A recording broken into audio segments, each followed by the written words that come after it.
हरे कृष्णा, राधे राधे दोस्तों। आज हम आपको सुनाएंगे बृहस्पति देव की कथा, जिसे आप गुरुवार के उपवास के दिन सुनेंगे तो भगवान आप पर सदैव ही कृपा बरसाएंगे। तो चलिए शुरू करते हैं। भारतवर्ष में एक प्रतापी और दानी राजा राज्य करता था। वह नित्य गरीबों और ब्राह्मणों की सहायता करता था। यह बात उसकी रानी को अच्छी नहीं लगती थी। वह न ही गरीबों को दान देती, न ही भगवान का पूजन करती और राजा को भी दान देने से मना किया करती थी। एक दिन राजा शिकार खेलने वन को गए हुए थे तो रानी महल में अकेली थी।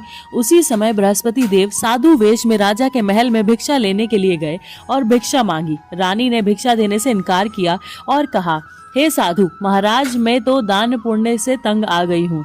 मेरा पति सारा धन लुटाते रहते हैं। मेरी इच्छा यह है कि हमारा धन नष्ट हो जाए और फिर न रहेगा बांस, न बजेगी बांसुरी। साधु ने कहा, देवी तुम तो बड़ी विचित्र हो। धन संतान तो सभी चाहते हैं, पुत्र और लक्ष्मी तो पापी के घर भी होने चाहिए। यदि तुम्हारे पास अधिक धन है तो भूखों को भोजन दो, प्यासों के लिए प्याऊ बनवाओ, मुसाफिरों के लिए धर्मशालाएं खुलवाओ। जो निर्धन अपनी कुंवारी कन्याओं का विवाह नहीं कर सकते उनका विवाह करा दो। ऐसे में कोई काम जिनके करने से तुम्हारे यश लोक परलोक में फैलेगा। परंतु रानी पर उपदेश का कोई प्रभाव न हुआ। वह बोली, महाराज आप मुझे कुछ न समझाएं। मैं ऐसा धन नहीं चाहती जो हर जगह बांटती फिरूं। साधु ने उत्तर दिया कि यदि तुम्हारी ऐसी ही इच्छा है तो तथास्तु। तुम ऐसा करने की बृहस्पतिवार को घर लीप कर पीली मिट्टी से अपना सिर धोकर स्नान करना, भट्टी चढ़ाकर कपड़े धोना। ऐसा करने से आपका सारा धन नष्ट हो जाएगा। इतना कहकर वह साधु महाराज वहां से आलोप हो गए। साधु के अनुसार कही बातों को पूरा करते हुए रानी को केवल 3 बृहस्पतिवार ही बीते थे कि उसका समस्त धन नष्ट हो गया।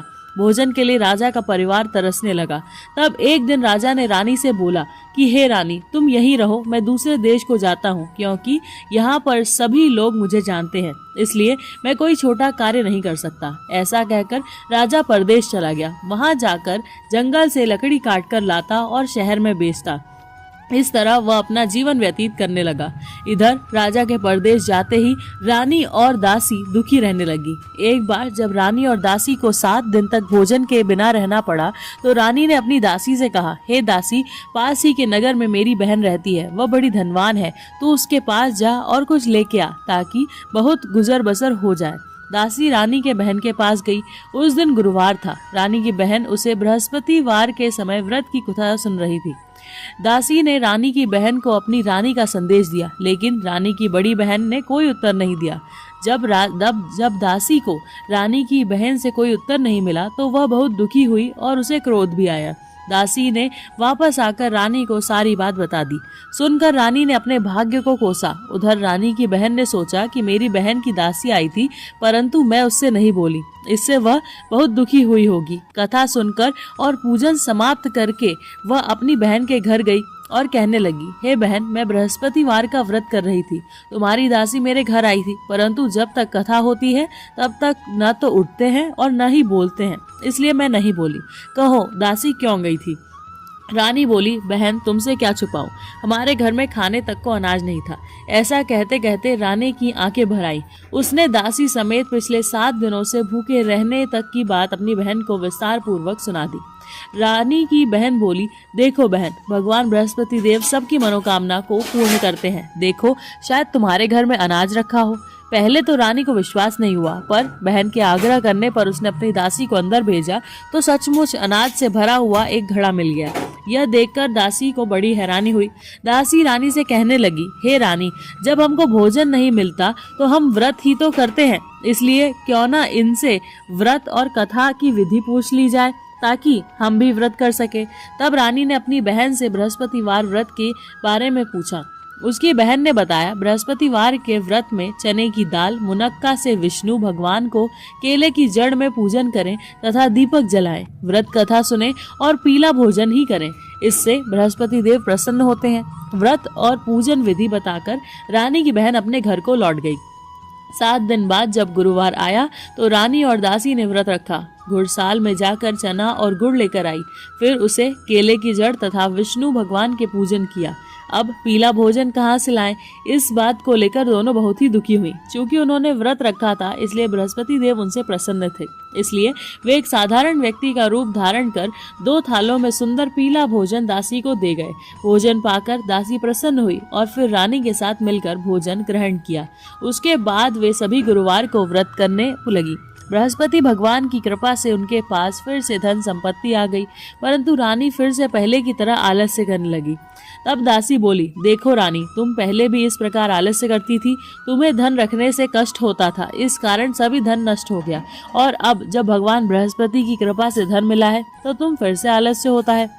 रानी को समझाते हुए दासी कहती है कि बड़ी मुसीबत के बाद हमने यह धन पाया है, इसलिए हमें दान पुण्य करना चाहिए, भूखे मनुष्यों को भोजन कराना चाहिए और धन को शुभ कार्यों में खर्च करना चाहिए, जिससे तुम्हारे कल को यश बढ़ेगा, स्वर्ग की प्राप्ति होगी और पितृ प्रसन्न होंगे। दासी की बात मानकर रानी अपना धन शुभ कार्यों में खर्च करने लगी, जिससे पूरे नगर में उसका यश फैलने लगा। बृहस्पति व्रत कथा के बाद श्रद्धा के साथ आरती की जानी चाहिए। उसके बाद प्रसाद बांटकर उसे ग्रहण भी करना चाहिए। एक दिन राजा दुखी होकर जंगल में पेड़ के नीचे आसन जमाकर बैठ गया। वह अपनी दशा को याद करके व्याकुल होने लगा। बृहस्पतिवार का दिन था। एकाएक उसने देखा कि निर्जन वन में एक साधु प्रकट है। वह साधु वेश में स्वयं बृहस्पति देवता थे। लकड़हारे के सामने आकर बोले, हे लकड़हारे, इस सुनसान जंगल में तू चिंतामग्न क्यों बैठा है? लकड़हारे ने दोनों हाथ जोड़कर प्रणाम किया और उत्तर दिया, महात्मा जी, आप सब कुछ जानते हैं तो मैं क्या कहूँ। यह कहकर रोने लगा और साधु को अपनी आत्मकथा सुनाई। महात्मा जी ने कहा कि तुम्हारी स्त्री ने बृहस्पति के दिन बृहस्पति भगवान का निरादर किया, जिसके कारण रुष्ट होकर तुम्हें सारी यह दशा देखनी पड़ रही है।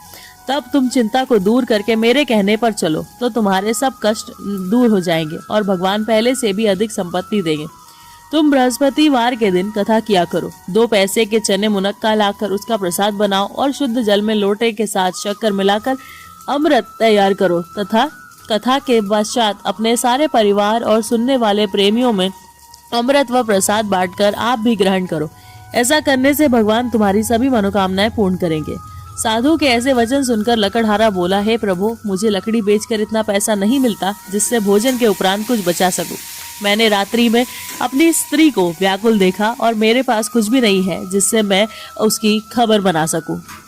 साधु ने कहा, हे लकड़हारे, तुम किस बात की चिंता मत करो। बृहस्पति के दिन तुम रोजाना की तरह लकड़ियां लेकर शहर जाओ। तुमको रोज से 2 गुना धन प्राप्त होगा, जिससे तुम भली भांति भोजन कर लोगे तथा बृहस्पति देव की पूजा का सामान भी आ जाएगा। इतना कहकर साधु अंतर्ध्यान हो गए। धीरे धीरे समय व्यतीत होने पर वही बृहस्पतिवार का दिन आया। लकड़हारा जंगल में लकड़ी काट कर किसी शहर में बेचने गया और उस दिन से अधिक पैसा मिला।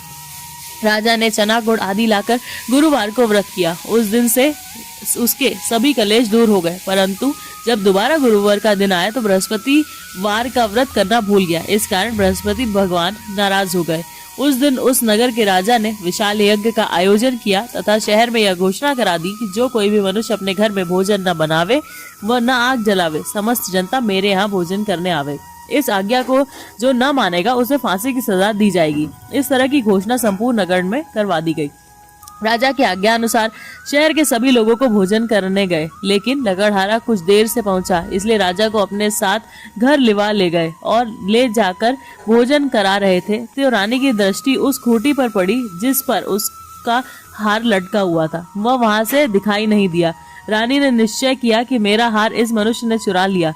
उसी समय सिपाहियों को बुलाकर उसको कारागार में डलवा दिया। जब लकड़हारा कारागार में पड़ गया और बहुत दुखी होकर विचार करने लगा कि न जाने कौन से पूर्व जन्म के कर्म से मुझे यह दुख प्राप्त हुआ है, और उसी साधु को याद करने लगा जो जंगल में मिला था, उसी समय तत्काल बृहस्पति देव साधु के रूप में प्रकट हुए और उसकी दशा को देखकर कहने लगे, अरे मूर्ख, तूने बृहस्पति देव की कथा नहीं करी, इस कारण तुझे यह दुख प्राप्त हुआ है। अब चिंता मत कर, बृहस्पतिवार के दिन कारागार के दरवाजे पर 4 पैसे पड़े मिलेंगे, उससे तू बृहस्पति देव की पूजा करना, तभी से कष्ट दूर हो जाएंगे। बृहस्पति के दिन उससे 4 पैसे मिले। लकड़हारे ने कथा कही। उसी रात्रि को बृहस्पति देव ने उस नगर के राजा को स्वप्न में कहा, हे राजा, तूने जिस आदमी को कारागार में बंद कर दिया है वह निर्दोष है, वह राजा है, उसे छोड़ देना। रानी का हार उसी खूंटी पर लटका है। अगर तू ऐसा नहीं करेगा तो मैं तेरे राज्य को नष्ट कर दूंगा।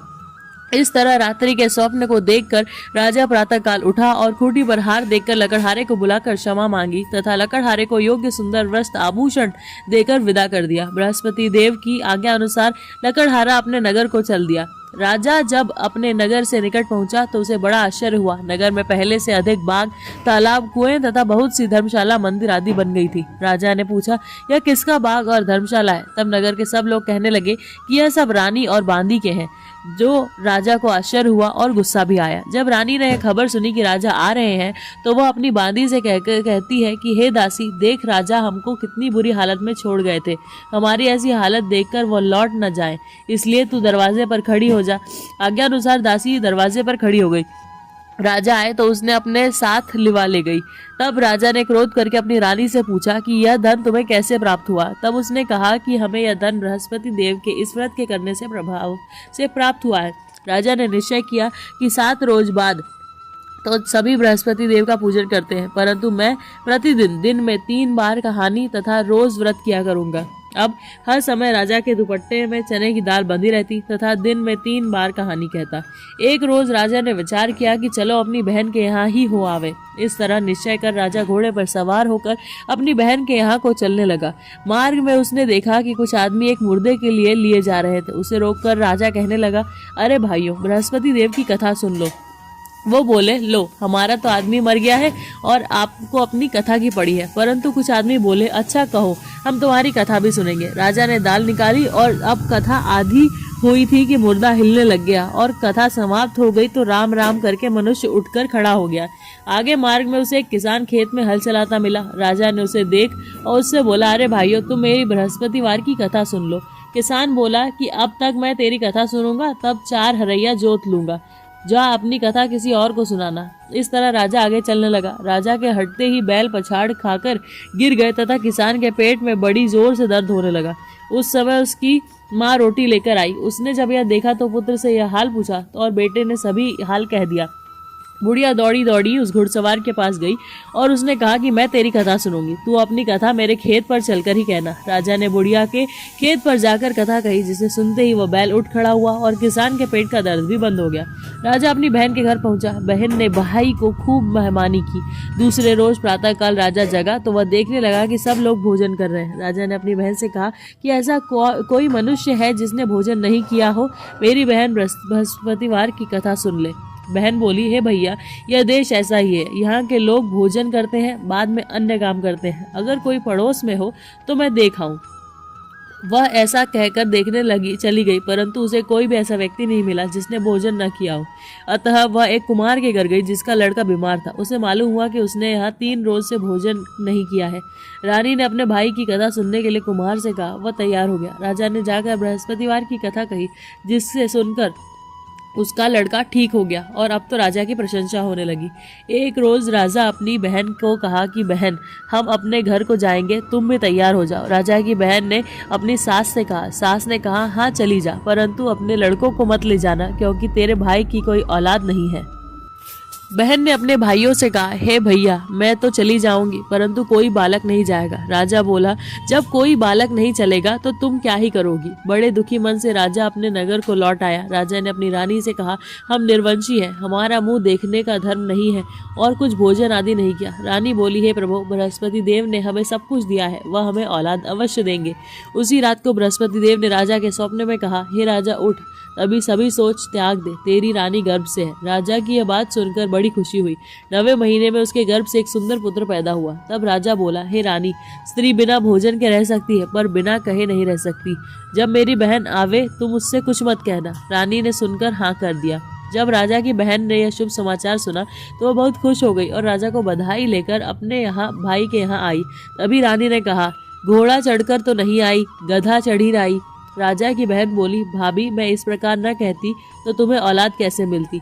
बृहस्पति देव ऐसे ही हैं, जिसके मन में कामनाएं हैं सभी को पूर्ण करते हैं।